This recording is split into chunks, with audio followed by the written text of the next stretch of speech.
मुख्यमंत्री बड़ घोषणा 5 लाख लोक मिलिब मागणा घर।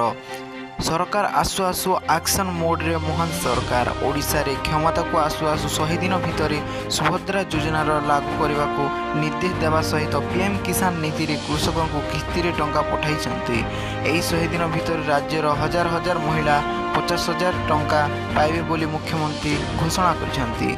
भितर पुणी एक बड़ न्यूज आसी।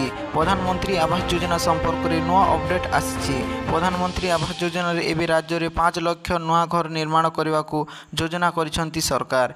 ए योजना केउ माने लाभवान हेबे आसंतु जानिबा। राज्य में भाजपा सरकार गठन पर दिल्ली रे गुरुत्वपूर्ण प्राक बजेट अनुष्ठित होईछि। एक क्रम में राज्यर विकास पाई अनेक दाबी रखिसेंती सरकार। सबुठारु गुरुत्वपूर्ण दाबी भावे पीएमएवाई योजना रे 5 लाख घर मांगिसेंती उपमुख्यमंत्री केवी सिंहदेव।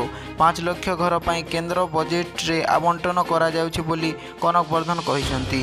केंद्र सरकार अनुमोदन कले राज्य में 5 लाख हितधारी को मागणारे घर जोगाई दियाजिबो बोली कहिसेंती। प्रधानमंत्री आवास योजना माध्यम रे एभली लोकन को सहायता प्रदान करा जाउछि जो माने घरटी तैयारी करबा को आर्थिक भाव में सक्षम नहंती।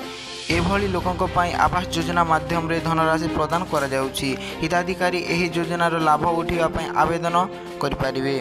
मंत्री आवास योजना लक्ष्य होछि गरीब जनसाधारण को पक्का घर जोगाई देबा।